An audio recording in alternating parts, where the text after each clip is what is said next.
The issues ang sinabi mo. Wala po narinig doon.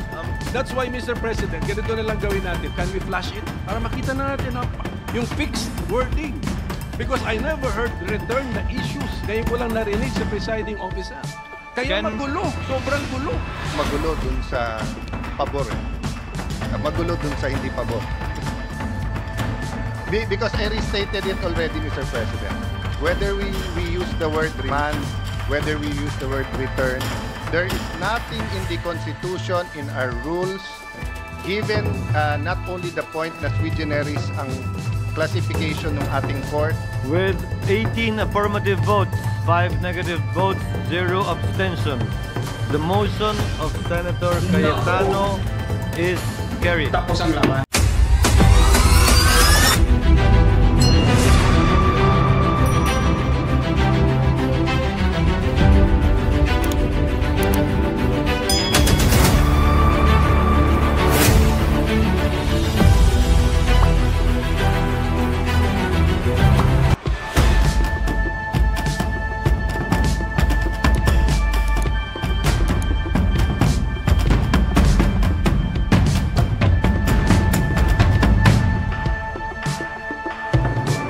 Magandang araw mga kaibigan, mga kapatid. Ito naman po ang iyong kaibigan, Boss Edgar po lamang, nagsasabing magandang umaga po sa ating lahat, Luzon, Visayas, Mindanao, maging sa ibayong dagat. Magandang araw po sa inyong lahat. Ito, nanonood tayo ng impeachment sa Senado. Bagamat napakahaba, pero naaliw ako, napakagandang panoorin. Para tayong nanood ng basketball. Napakaganda nung ginawa ng team ng Duterte team. Ang ayos. Lahat ng player talagang nagampanan nila yung kilos sa laro. Sino kayang nag-coach dito? Napakagaling ha. Ang galing ha. Ito pong naobserban ko sa impeachment. Yung sasabihin ko ngayon, ito'y isang opinion ko. Sa nakita. Ngayon, itong opinion kong to, kung paniniwalaan ninyo, bahala kayo. Pero, ito talaga. Panoorin natin. Ang laro nila, plan A, plan B. Yung bola, nandun muna kay Bato de la Rosa. Dahil si Bato de la Rosa, alam naman natin, malakas ang loob. Malakas ang loob na sabihin kung anong sasabihin. Ngayon, ang una niyang sinabi, ito.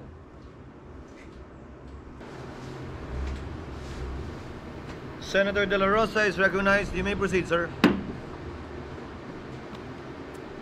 In the spirit of true action, therefore, allow me to end by moving. I respectfully move that in view of its constitutional infirmities and question on the jurisdiction and authority of the 20th Congress, the verified impeachment complaint against Vice President Sara Zimmerman Duterte be dismissed. Hindi pa nga umiinit doon sa loob. Kumbaga sa laro, wala pang ang pawis. Binanatan agad ni Bato ng dismissal, yung impeachment. Nung marinig yun doon sa kapulungan, doon sa bulwagan ng mga senador, may allergy pala sila sa dismissal, kaya naalarma agad yung mga senador sa loob ng bulwagan. Kaya ang ginawa nitong Bato, ipinasa yung bola kay Bungo. Ito na yon. Rather, Senator Judge Go is recognized for his seconding speech. Mr. Presiding Officer, I just wish to give my remarks and second the motion of Senator Judge Bato de la Rosa. I agree with the motion of Senator Judge Bato. Ang gusto nating kalabasan ng paglilitis na ito ay hustisya, hindi politika. Mag-focus sana tayo sa pangunahing mandato ng lehislatura, ang gumawa ng mga batas at magsulong sa mga programa na tunay na tutugon sa mga pangangailangan ng ating mga kababayan. Ang importante sa ating mga kababayan ay may pagkain sa kanilang hapagkainan.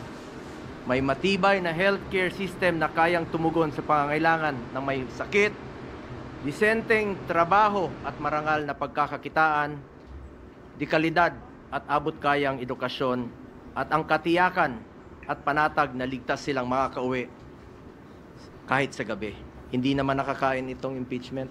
Kaso nga lang, itong paliwanag ni Bungo, ang pinag-uusapan impeachment, iba naman yung sinabi niya.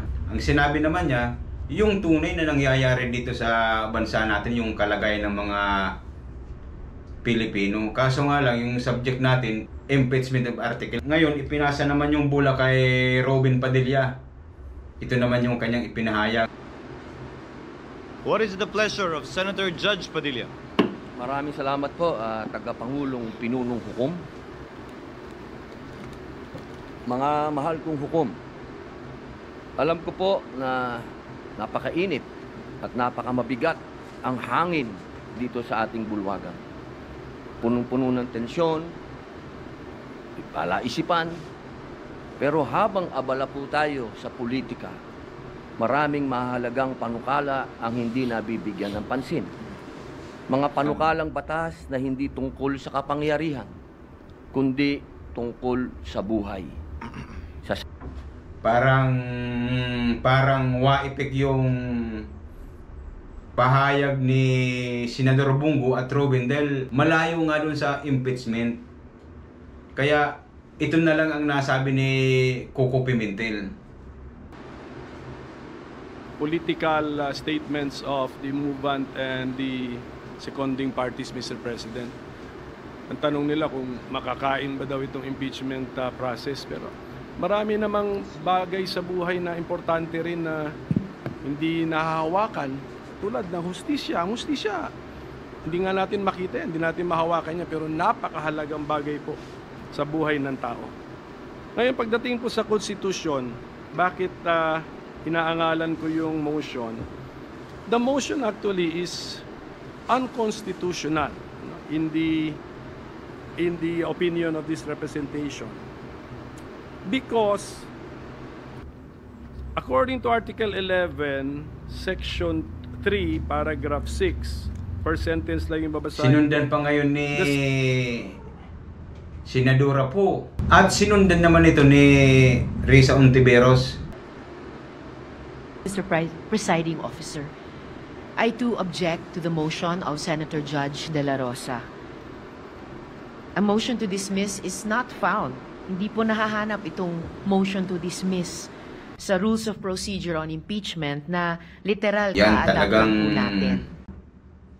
Kumukontra talaga doon sa i-dismiss na yung impeachment. Yung sinabi ni Bato na nag-motion kasi siya na i-dismiss na yung impeachment, parang hindi sila kumbinsido sa motion na yon. Mali lang yung naging birada niya Ito pala ang dapat sana. So dun po sa sinabi ni Senator Risa na hindi pwede mag-motion to dismiss, dun po agree ako kay Senator Risa, okay? However, hindi po ako agree na bawal mag-dismiss ang korte summarily or without any proper motions na final. Hindi na kailangan mag-motion because they are an actual court already and the court does not make motions, rather it issues orders or decision. So dapat dito sinabi ni Senator Bato, I am issuing an order of dismissal, then let us put it on vote. Dapat ganun po kung gusto talaga na proper yung mangyari. So doon po agree ako kay Senator Risa na hindi pwede yung quote-unquote motion to dismiss, pero pwede pa rin mag-dismiss by issuing an order on the part from the court directly. Okay? At si Senator Bato, since he is a judge, one of the judges, pwede niya po yun gawin, mag-issue siya, tapos pagbotohan na lang po nila Yung lahat pala ng sana Senator dapat judges. nag-issue na lang si Bato ng order for dismissal. Isa rin siyang judge doon Tapos pag ma-receive na ni Jesus Escudero, ay siguradong aproban yun. Bakit naman? Ano na tapos magtataasan na lang ng kamay. Ang style na naman dahil uso naman sa Senado yung taas-taas lang ng kamay sino yung gustong madismiss ng impeachment, taas ang kamay.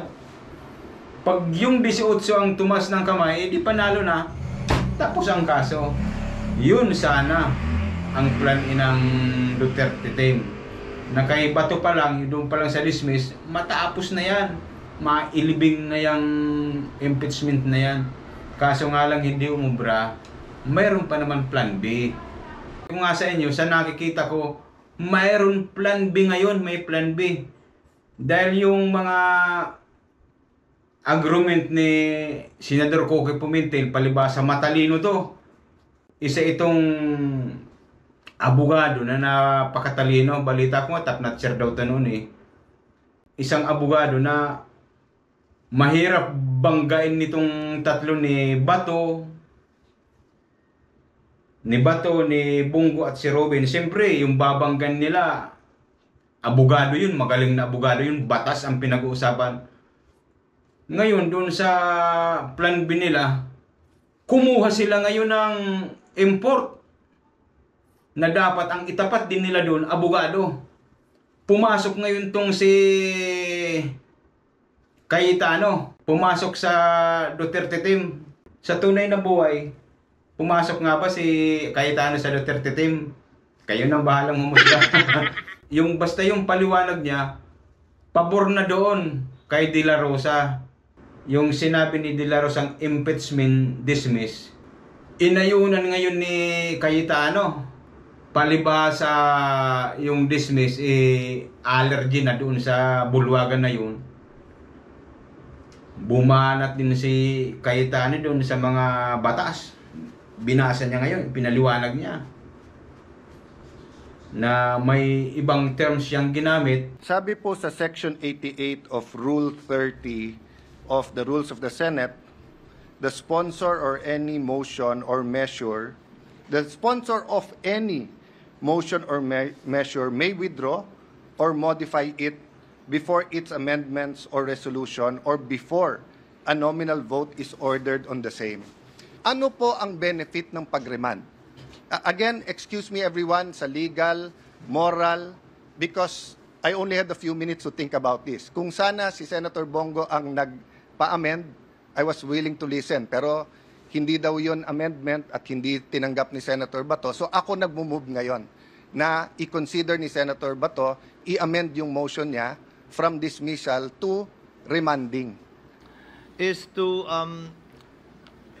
quote, return Mr. President, to the House the issues raised by Senator De La Rosa for the purpose of issuing an order that will require compliance with a one-year ban. Issues ang sinabi mo. Wala ko narinig yun.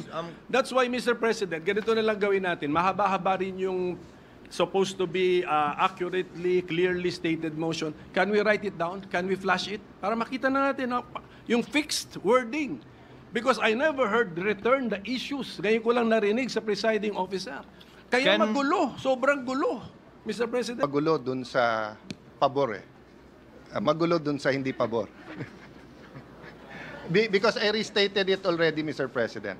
Whether we use the word remand, whether we use the word return, there is nothing in the Constitution, in our rules, given not only the point na sui generis ang classification ng ating court, yung...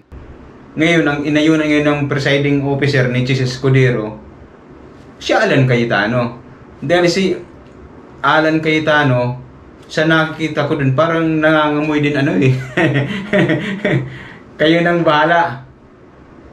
Ano sabi mo? Nangangamoy Duterte? Eh, sabi mo yan ha.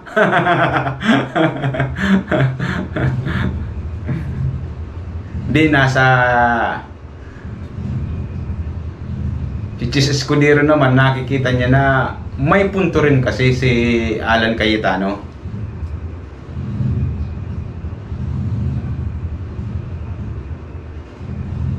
Ano sabi mo? Si Cayetano? Sa tunay na buhay? Duterte rin? Bahala kayo. Basta ginawa rin ni Cayetano yung para sa kanya. With 18 affirmative votes, 5 negative votes, 0 abstention, the motion of Senator Cayetano is carried. Tapos ang laban, mga kababayan, mga kapatid. Ito yung 5 na gusto nila na ipagpatuloy pa yung impeachment dito sa Senado.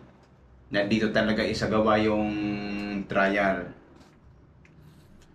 At ito naman yung 18. Yan. Itong 18 na to, yung iba dyan, aalis na rin dyan eh. Tapos na ang kanilang termino, papasok na yung mga bagong senador dyan. So nagwagi ngayon na ibasura na yung impeachment sa Senado. Pangit naman yung ibasura na termino. Palitan din natin, pagandahin natin na itaapon na yung impeachment sa Kamara. Palitan na naman natin ang termino. Uso yung palitan eh. Pagandahin naman natin to return. Yan, ibalik. Pero para sa akin, parang wala nang ano yun eh. Yung pagbalik, yung pagtapon, parang wala na yatang balikan yun dahil yung mga iba dyan, yung 19 Congress, ginawa na nila yung nararapat para nga